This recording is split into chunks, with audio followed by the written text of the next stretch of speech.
Bear on Bears fans, another edition of the Chicago Bears podcast coming your way. Pat the designer, Courtney, Cronin, we got to react to everything that we got to see today at OTAs. And there was some stuff to take away from today. I mean, everybody's talking about the struggles that Caleb Williams had, but I may have a little bit of a different perspective on that. We got to get Courtney Cronin's perspective on that. Hit that like button, subscribe to the page, leave that 5-star review. Y'all know what to do. Appreciate you guys for showing love. Courtney, after our day in traffic, how are you?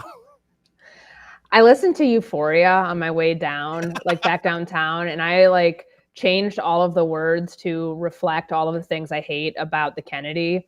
And I don't know who was driving around, looking at me. People are probably wow, this crazy bitch is just out of control right now. But that's how I feel. I'm sunburned, and it took me an hour and 40 minutes to get home. But other than that, everything's great. We saw some football today. We saw some football, and I will say this: we saw some actual football. I left today, and I don't know if you felt this way, Courtney. That was a very kind of the beginning of practice was very kind of nonchalant, calm, blah, blah, blah. But at 7-on-7, and then when we got that last, maybe 15 minutes of practice, it seemed like it ramped up a little bit. It seemed like it was a little bit more of a aggressive practice than we've seen. I mean, this is OTAs. Yes, this is their first 3 days that they've been on grass. Before that, they've been doing the workout portion when they're in doing the strength and conditioning. And of course, at the last time we would have seen football, if you want to even call it that, because they're in shorts and a t-shirt, was back at rookie minicamp 2 weeks ago. Yeah. So yeah, I mean, it's definitely, it felt more like a real football practice because you had, the majority of the 90-man roster out there, and you had team period, and you also had the 7-on-7. So I thought that was, it's a nice change of pace. It just shows you that everything is trending towards football's here in 50 something days. They're back in training camp, but that's nuts. But I, to your point of it feeling a little bit more intense. I mean, I know that the last couple of years, the Bears have almost had to pull back on the intensity. We all remember the OTA that they got docked in 2022 because they were too physical, but they take these practices seriously. I think that that's something, what Matt Eberflus, he's really proud of the attendance that they have, but that's not something that around the league is always the case. And yeah, there were a couple vets today missing that I think they would certainly want there. And, mandatory minicamp will determine a lot of things and who shows up. I mean, that those paychecks and those workout bonuses and getting fined is not fun. But I love how honest DJ was. Yeah. What are you doing here? $200K. Yeah, that's some people's salary for a year. So thanks, DJ. I would be there too. But no, I mean, you just start to stack the pieces of what this team's going to look like. You can't take away is the offense ahead of the defense ahead of the offense, other than what you see in a vacuum. Yeah. But I look at this situation with Caleb Williams in the big story today. Oh my God, he struggled. Oh my God, the red zone offense did not look good. And I just caution people, if you're listening right now, if you're going to be reacting to this all throughout Friday, when this is what we're going to be talking about on 1000, it's May. It's May 23rd, Pat. It's not even Memorial Day. There's going to be ups and downs naturally when you have an offense that's brand new with a brand new rookie quarterback and a defense that's been together for 3 seasons already. So that's kind of how I view it and how I've thought about it the last couple of hours. But there's always things to take away, especially when you do get to see Caleb Williams and what that command looks like and how he's operating with his teammates, getting in and out of the huddle. So, I mean, I can appreciate it for that. No, yeah. And I took it. See, it's so funny because everybody instantly leaves and they're like, oh my God, this is how he looked horrible. He wasn't able to make the play. I want to add some context to what we actually saw today. If we're talking about this from a football perspective, like you said, it's May, it's OTAs. Nobody's taking this to the point where it is, the season's over that Caleb Williams struggled today.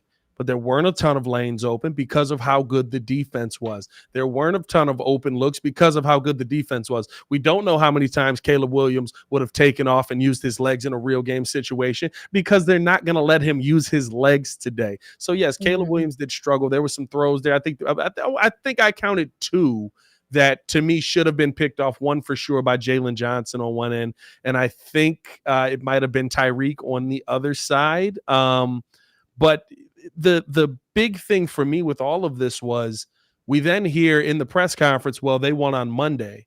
Mm-hmm. And now, right, we get them back today.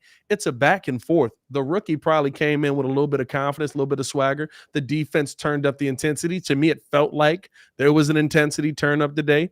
And I think that that's going to make, and Kevin Byard talked about this in the presser as well, that's going to make Caleb and this offense better, because it's not you going up against, a willy-nilly defense. This is a defense that can get after the best offenses in the NFL.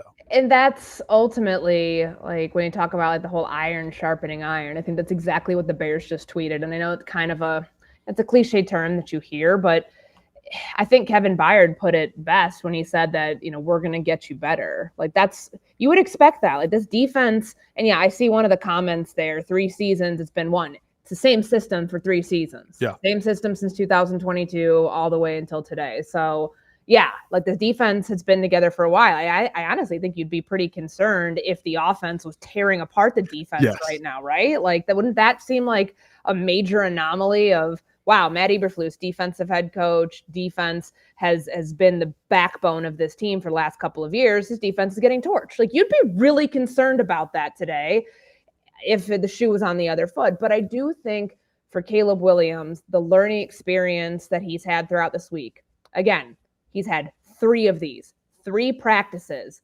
Monday, Tuesday, and Thursday. Yeah. Like, 3 real, and I use real with air quotes because they're still in shorts and t-shirts, 3 real practices against NFL level talent. And what Matt Eberflus said, yeah, you're going up against a pretty good defense. Like, putting that into perspective, like, I wouldn't expect for anybody, whether you're the number 1 overall pick or you're, number pick 257, to have any sort of success right off the bat on a consistent basis. What we heard from Kevin Byard is, yeah, the offense got one on them day 1.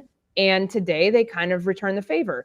What's great about football? It's a team game. So, like, all of those things that, like, they can take away right now about the offense winning a day, the defense winning a day, same narrative's going to continue on into training camp. Same narrative's going to continue on throughout the next couple of months into the season. And there will probably be moments where the offense if you have a good team, the offense can carry your defense on certain days and vice versa on other game days.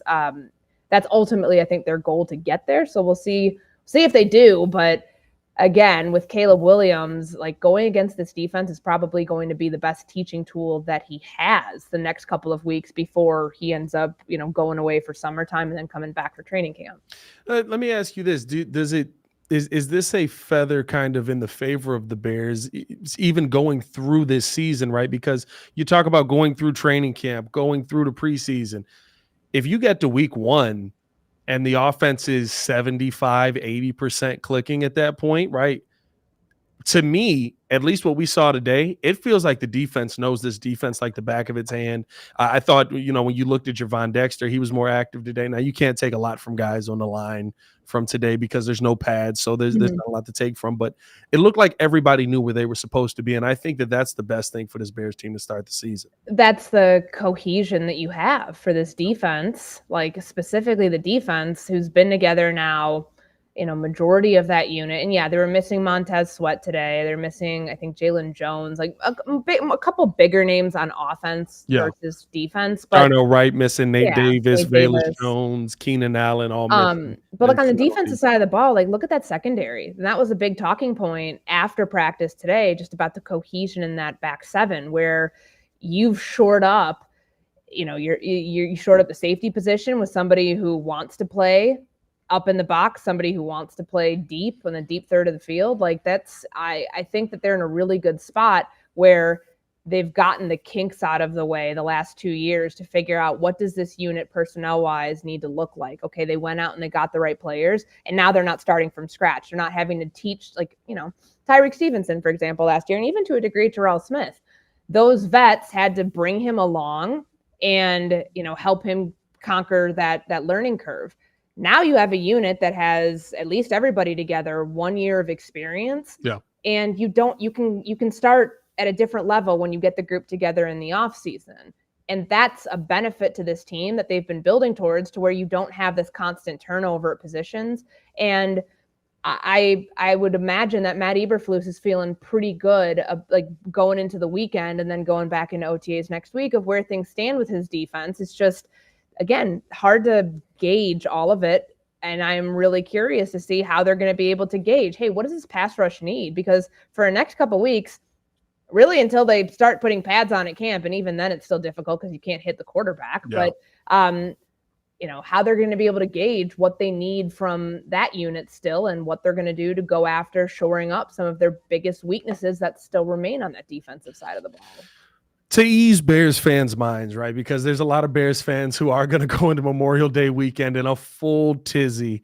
I think the one thing that really stood out to me, though, that Flus talked about and that he's been surprised about, and I thought that this was a really good point, was how quickly Caleb is picking up the offense and putting it into execution. Speak to that about, kind of where Flus is at on, how Caleb is really taking command of things in Hallis Hall and eventually on this Bears team as a whole.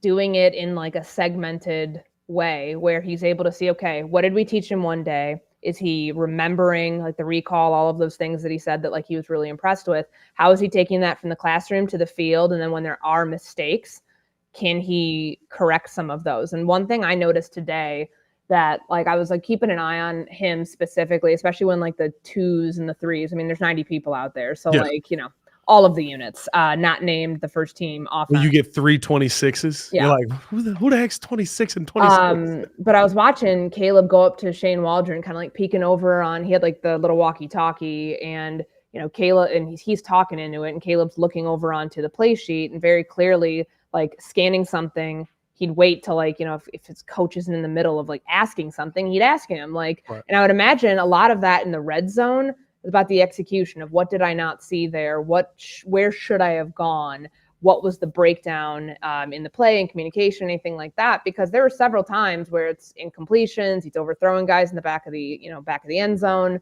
You mentioned it, a lot of plays where those would be sacks. And under more normal circumstances, again, this is somebody who has that Houdini act mastered, at least we've seen at the college level. So how that translates to, I think it's going to be difficult for the Bears to figure out what's a sack, what's not, just because of his mobility. But right. the teaching element of like, are you retaining the information? Because one thing Flus told us, is that they're not holding back anything. Like there's going to be bits and pieces, of course, that you wait until training camp to unleash. And again, I'll keep reminding people of this. The offense that they're running right now, everything are base plays. These are not trick plays. These are just like the absolute base foundational elements of this team. Most times the defense will have the script of what the offense is going to run out there. So like, it just kind of depends how the head coach wants to handle that. Offensive head coaches are, typically don't want to do that. But a defensive head coach is probably going to get the plays from his offensive coordinator, and they will know what's coming.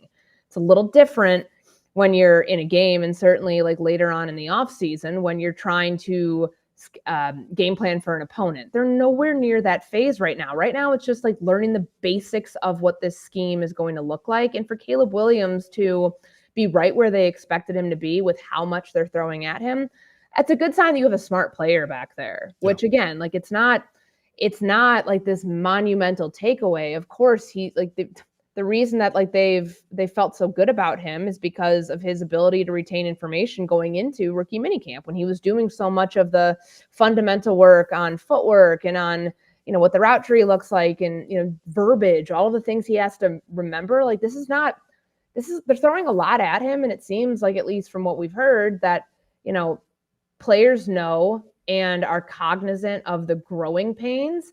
And when you can like plan and prepare for those, I think it makes the days like this still sting, but know that like it's, okay, this is part of the process that they have to go through in order to get to the next phase of what they need to learn. Was there anybody who stood out to you today? I mean, it's really our first time. Well, it's our only time at OTAs to this point getting eyes on these guys. Is there anybody that stood out to you today, not named, Caleb Williams or I guess Jalen Johnson for today because Montez Sweat wasn't out there? Mm-hmm. again, like what I keep saying that. I keep deferring back to this because it is OTAs. Yeah. I'd say probably Jervon Dexter to a degree. I don't know if he stood out. I mean, he's a massive individual, but what we did hear from Flus is just how his body composition changed. Oh, yeah. And we won't really get a chance to see that until you get up close to, I mean, but you can kind of, you can see like where he looked like leaner. Yeah. Like, you know, and I'm curious from him, like how much weight did you lose? How much of that was converted to muscle? Like what was there a conscious, obviously there was a conscious plan to go about this. How did you go about this? The off-season transition these guys go through is stunning because it's your job your body's basically your job. Yeah. Like it's the basis of your job.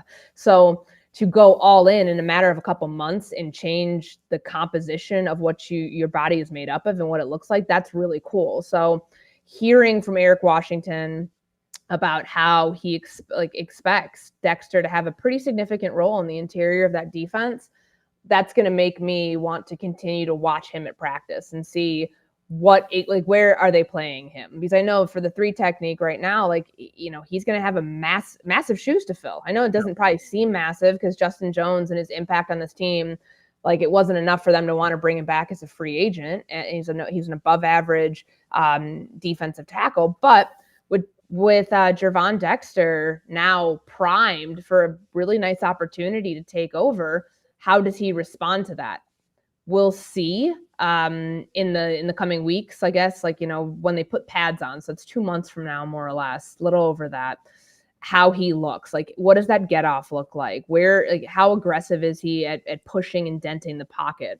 That's something you can't take away right now, but it is, you know, to hear the positive remarks about him and how they view his role in this defense and what his opportunity is, like that should be a fast riser if all goes according to plan for him. I'm not gonna lie to you, and again, right? Like, I don't know how much you can take, especially on the line when there's no pads, there's nothing to push off of. But if there was anything that I took from Jervon, it was that, and I did kind of focus in on him. He looked more comfortable with a penetrating style defense. Again, no center, no pads to push off of. But I thought his get off was like, okay, I know where I'm going. It's a base style. It's just me trying to figure it out, but I know what I need to do. I'm not thinking about it. I felt a lot last year in OTAs, of course, rookie OTAs for him, and mini camp and training camp and stuff like that. We saw him like, oh snap, this isn't a two gap system anymore. I gotta get back to that. I gotta go back to penetrating style. And the fact that we're starting here and it doesn't seem like he's hesitating, I think that shows growth in a young man who we saw. It took a while for him to get there, but we did see development in him last season. When you don't have to think before doing as much, and imagine how much was thrown at him as a rookie. And yeah, they used a 2nd round pick on him. They clearly see the potential and want him to be a big part of this defense, but there was a big growing, like everybody's learning curve's different. Everybody's growing pains are, you know, they vary in size, and his were pretty significant early on to now. If you're not thinking as much out there, you can play faster. And I know that kind of sounds obvious, but imagine what that's like when you have all that information coming at you and you've got to know, you know, what your assignment is, what gap you're supposed to be in, gap technique, like playing the run versus playing the pass. Are you biting on play action? Like, does that end up like making the rest of the defense vulnerable? Like knowing different styles of quarterbacks and going against a quarterback like Caleb, I thought Eric Washington had a really like good really like insightful thing to say. Like they practice those the mobile quarterback drills because that's gonna, like, think about how many quarterbacks are gonna have that capability to take off and make plays like with just in the first 9 weeks. Yeah, like look at all the quarterbacks. There's Anthony Richardson, there's Kyler Murray, CJ Stroud, Daniels, Bryce Young. Like there's a lot of that. So, you know, for a young guy like Jervon Dexter to already show, at least put off the appearance that he's more comfortable and knows what his job is. It sounds simple, but this is a very complex game. In line play, when you're worried about stunts and different twists and things like that takes a long time to master. Yeah, and I think that it's seeing him continue that. Maybe that's where my excitement comes from seeing the defense today.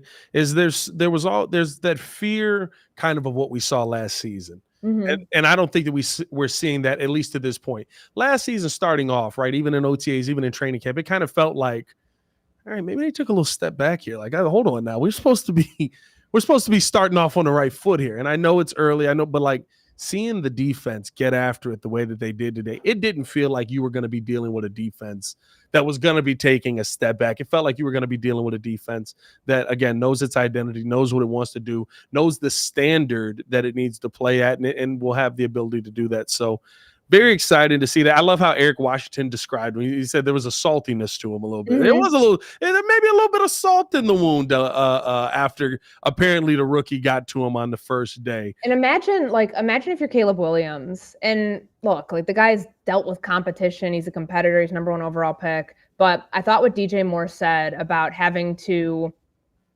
emphasize to him the facts. The facts are you're a rookie quarterback. The entire offense is learning, like all of us, the entire unit's learning this offense. It's not just you. We're all learning it. Yeah, like is he the one who's delivering the passes that may not have gone anywhere today? Sure, but it's on everybody because not that I think it would break somebody, but like I would imagine when you've got those dudes who have all been together for a couple of years, and especially how aggressive that secondary is and how much trash talking there is out there, and you've got Jaquan Brisker, who is never shy of showing emotion out there, and Jalen Johnson too. Brisk. They're having a lot of fun with that, but I can imagine that can be pretty demoralizing if you feel like you're playing like crap out there. Yeah. So for DJ to step in as an 7-8 year veteran now to like go tell his quarterback, chill, like we're fine. Like, it sucks that we didn't execute that there down the red zone. Obviously, they know that they have to score when they're down there, but it's not the end of the world. Is why we can have nice things and talk about things in perspective. And I really thought that was probably among my biggest takeaways, where even for the best competitors and guys who have played at the highest level, won the Heisman Trophy, you still sometimes need that little bit of emphasis just to kind of get through it. And, what Kevin Byard what he said when he went up to Caleb Williams, we talked about at the top of the show, just like words of encouragement. And words of like, hey, like I know today may not have been your best day out there, but like you are getting somewhere with it. Like that's important. That's important to like emphasize that and make sure you're hearing that so like not everything was terrible, even if it didn't look great. Yeah, and it's that voice of reason letting him know you're not alone. I thought that it was very interesting in the press as well, talking about how everybody was frustrated out there. It wasn't just Caleb who was frustrated. Like the guys who have done this for years, they know it's OTAs, but there's an expectation that they have on themselves to go out there and be successful. So they're frustrated as well. But DJ coming over and calming them down. I thought that it even went further to that point when he talked about how Shane's system is complex, but it's very detailed. So it's going to take some time to get this thing perfect. That's why I say, right, like, and I think people almost forget, and this happened last year too. You forget that both of the teams that we watched today are our team. You forget that both of them are the Bears. Like the defense that shut down the offense today is our defense. Like that to me is the most important part of this, because it is going to take time for everybody to get on the same page. There's a lot of moving parts that change this offseason. And you got to get all of that moving in the same direction at the same time. That may not happen by week 1 versus the Titans. I hope it happens, but it may not. But the fact that you can look at one unit and say, yeah, they're there. They're going to continue to get better as well. But there's really some good things that we saw from that unit today. That's a good thing. And that's something that I think Bears fans should be excited about. You shouldn't look at today as a negative day. If anything, to me, this is how, like, and I'm not saying that this is the same team, but this is how when you heard Thomas Jones or when you hear Jason McKee on Wednesdays talk about the 06 team, why were they able to run the football so well against everybody else? Because they had to go up against the best freaking defense in the NFL every single week at practice. And that was a very different practice back then. Yeah. And like, I think about some of the examples we've seen throughout like the years. Like, remember when Baker Mayfield, after he like got to Carolina, and once that whole thing went through, I think he was traded. I can't remember. I believe he was traded there from Cleveland, and he had a couple really bad practices and a couple like moments that went viral of just like bad throws that he made in practice. Look at where he's at now. Like I think we need to like stop picking apart every little thing that guys do in training camp practices, and even right now in OTAs where they're at 50% speed, but they're not going full speed. They don't have pads on. Sometimes when they're doing walkthrough, they're not even wearing helmets. Like it's just keeping those things in perspective. Like this time of year, I think what you hear from press conferences and what you hear about the growth behind the scenes in the classroom work is arguably more important than what they're doing on grass at moments, because that's where you're learning. That's where you're, and of course you take it to the field and you apply it, but that's where you can tell like how cerebral a player is by the questions that they ask and by how much they're able to retain and then repeat back or execute the next day. And it may not look perfect, but this is the time to get the kinks out. Don't you think you'd rather do that now versus a couple of months from now? And I'll even one more thing, like last year, right before mandatory minicamp broke, you know what we heard from Justin Fields and DJ Moore? Wow, this chemistry came on faster than I thought it would. You know how long it took that chemistry to come on or to even like show itself? 5 weeks into the season. Yep. Okay. So like, don't, I know that this is our job. These are our jobs and we have to like watch this. We have to dissect it. You have to like tell everybody that certain things matter more than the other. But right now it's about themes and taking away their practice habits, taking away who's here and who's not here. Because I personally think that does matter. I do think that guys have stuff like, Keenan Allen, and apparently birthday parties for like his wife and his daughter. And yeah, his life is in California. He played for 11 seasons out there. I don't know. And totally fine. Not to cut you off. I don't know if DJ was supposed to say that, but thank you for saying that so that we did not have to go through 5 days of like, well, is he holding out? Is he upset about a 1-year deal? Of course. Like that's always gonna like spiral, or people are gonna spiral about things like that. I do think, oh God, I don't want to be this person, but like, I do think that there's certain players, like if you're a bubble guy, you should be like, unless there is something. And again, we don't know, this is voluntary. I just think in the general theme, if you're somebody who's a roster bubble person, you should be at every single one of these. Now, Flus did say that every player has been there at some point. I do believe that in one of the videos that the team put out, didn't they show Keenan Allen?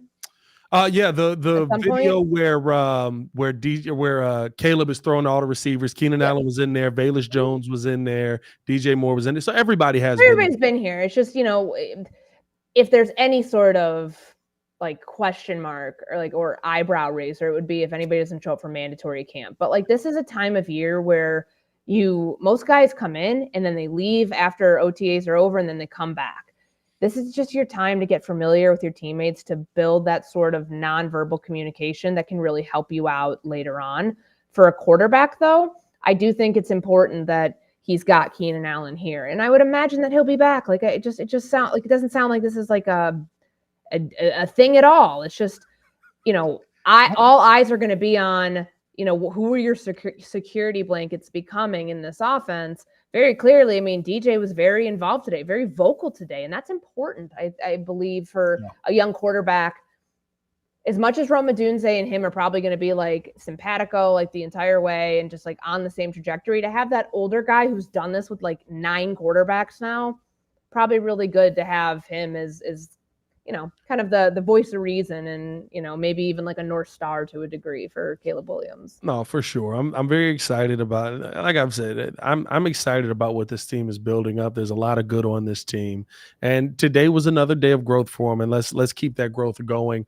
Before we get up out of here, Courtney, just some quick things to hit on. We got an update on Rome Odunze. I don't know if it was a major update, but we got a little bit of an update on him that he is expected to be back next week. Do we kind of know where or when that's going to happen, or is that just kind of some point? I mean, he's in a ramp-up period right now, so what's encouraging there, we last saw him not practicing at rookie camp because of, I think it's just like there's precautionary hamstring tightness or something. Hamstring tightness, not even a pull. Yeah, so it's not like he tweaked it. It's not, but I'll use this as an example. I was covering Chiefs camp yesterday, and Xavier Worthy tweaked his hamstring, and they held him out for yesterday, and I would imagine for most of the week as well. It's May. These guys are going to get hundreds upon hundreds of reps at any point from now until, they start practicing for week 1. So it's better to be safe than sorry, but it is an encouraging sign to hear from Eberflus that because it did kind of look like he was doing more. Like there were times where he didn't stretch with his group today, but he was by the bikes, by like the exercise bikes, and then he did some stuff during walkthrough, and was kind of at jogging speed. So that's a good sign. But I would imagine that they're very happy that like they can report that like, hey, we're trying to get him up to full speed. It's looking like it's going that way, and I'm sure they want to see what he's going to contribute to this offense other than what they know about him and what they believe he will. Like, to get to see him start to get incorporated into things will, help them feel good about it, where this offense is at before they all leave for summer. And let's be honest, with how this offense hides the severity of injuries so often, the fact that they're saying that he's ramping up probably means he's 210% healthy, and they're just holding him out at this point. Last thing, Courtney, appreciate you guys tuning in, showing love. Hit that like button, subscribe to the page if you have not done so. Leave that 5-star review. Y'all know what to do. Finally got a chance to kind of see the new kickoff rules get instituted out there. What are your thoughts on the kickoff rules? And is it concerning that? No, I'm not gonna make a Velus Jones joke. Never mind, because people would take it. Yeah, but like we were all like looking back there, being like, "Is he here? Is he here?" He was not there. There was no Velus Jones there today. Yeah, I mean that could be I go back a couple of weeks. What Richard Hightower said, I believe he called him like a burner, or like turns the jets on, like just I'm paraphrasing, but he said something about his speed where it's like, okay, you can tell. These guys all have to basically be frozen until the ball touches the returner, and then they can move. It's cool to see it. I keep thinking, because I saw this yesterday when I was in Kansas City, and that was like my first time getting to watch the vets do this. It was a little different. Like the rookies are like, what the hell is this at rookie mini camp when they're trying to like execute this? And there's going to be some bumps and bruises along the way. I hope nobody screws it up during a game and like gets like a penalty for moving, but it's as much as this was kind of a questionable thing, I think it actually is going to be pretty fun to watch how this gets incorporated into the game because of where the play is starting. So you're not going to have all these stupid touchbacks that nobody likes anyways, and giving your returners a chance to your receivers, your cornerbacks, your the fifth guy in the depth chart at those positions, maybe your fourth running back, like giving them a chance to actually kind of earn their keep here on kickoff. It's a good way to justify a roster spot. Man, I'm telling you this right now. It is interesting. I've seen a couple of games. I saw it a couple of times in the XFL. I'm not going to sit here and act like I've watched a UFL game this year. I have not tapped in. But I saw it a couple of times in the XFL last year. When I tell you one block opens up so much, like NFL recreating the wedge. It's insane. Yeah, like the thought of it, but I mean that's what they voted on. It's gonna be kind of crazy to see in a real NFL game, but I think it's gonna be a lot of fun. I'm excited to see if this is what makes Velus Jones the star of our city here. Yeah, maybe there's a chance that this was a masterful move by Poles, played a Jedi mind trick on everybody. He's like, I knew this was coming 2 years ago, Velus Jones. We'll see. Yeah, we'll see. I mean, but it's a good opportunity for him to get out there and to show, like, this is a very crowded receiver room. And again, just to kind of put a bow on it, what DJ Moore said about it is going to be a race to 1,000. That's the mindset these guys have, because you actually have depth beyond your number one. Like, you have 3 number ones. Yeah. And then you've got a bunch of other guys who, if they keep 6, are going to be fighting to justify why they deserve to be on this team. And special teams, returnability, that's going to be a huge portion of like the makeup of how many they keep on the roster. Yeah, it's probably locked. I mean, you would think Tyler Scott's going to be there because of where he was drafted at. Velus seems to have immunity, so he's probably going to be there. Who's going to get that? Who's going to get that final spot? We'll see who it ends up being. It's a good situation to be in for the Chicago Bears, and I'm glad that we're finally here now. Courtney, appreciate you coming on. I know this has been a long day for both of us, and we're glad to finally be done with this day. At least tomorrow's a new day, and we'll be right back at it, though. Me and Yurko tomorrow on The Daily Show. If you have any questions that you want Yurko to answer, tweet them under at ESPN 1000 or at Pat the Designer. Either one, we'll be doing that tomorrow. Mailbag episode for you guys. So tap in with us on that. For Courtney Cronin, it is your boy Pat the Designer back at it again. Y'all stay safe out there, Chicago. Bear down, one love.